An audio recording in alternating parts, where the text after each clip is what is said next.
Either it is for better optimization or better battery, but Samsung Galaxy S23 Ultra Geekbench scores are a bit off compared to the other Snapdragon Gen 2 based phones. Now that we all know, Galaxy S23 Ultra will come with a special edition Snapdragon Gen 2 processor, but did you guys know the special edition gets less score in Geekbench compared to the normal Snapdragon Gen 2? Kinda unbelievable, right? Where Anthony shared both Geekbench scores, where Galaxy S23 Ultra gets 1530 single-core score and 4779 multi-core score, but Vivo X90 Pro Plus with the base variant of Snapdragon Gen 2 score 1480 single-core score and 5106 multi-core score. Now there's a big difference in multi-core score, although let me get things clear, benchmarks are not the only things to see in a mobile phone. Optimization and power efficiency what matters, just like what Google did with the Pixel 7 Pro, but in this case, Galaxy S23 Ultra Special Edition Snapdragon Gen 2 is overclocked at 3.36 GHz instead of 3.19 GHz on Vivo X90 Pro Plus. And a basic thing is, it should be more powerful than Vivo X90 Pro Plus. Either Special Edition Snapdragon Gen 2 is not fully optimized yet on the S23 Ultra, or Samsung did this just to save some battery on the S23 Ultra. Let me know in the comments, do you guys think benchmarks really matters? And don't forget to subscribe to the channel. The thing you should look at for the S23 Ultra is its 200MP camera and Snapdragon Gen 2 support for a 200MP camera.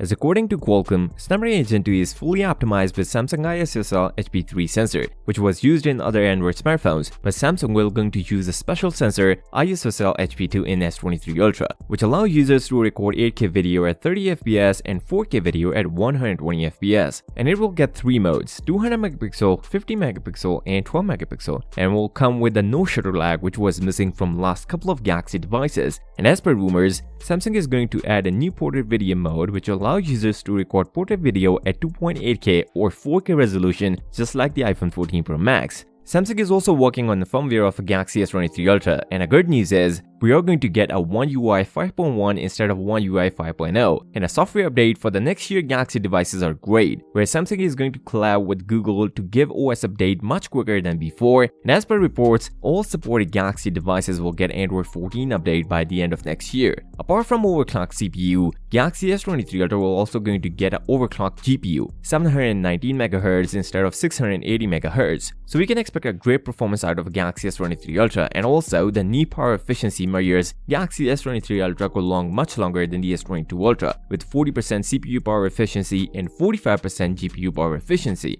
Samsung is on its way to launch S23 Ultra in the first week of Feb with a great pre-order deals, and phones will hit the market on 17th of Feb. If you want to see the price and amazing pre-order deals of Galaxy S23 Ultra, then you guys should check this video, and don't forget to subscribe to the channel. I'll see you next time. Till then, peace out.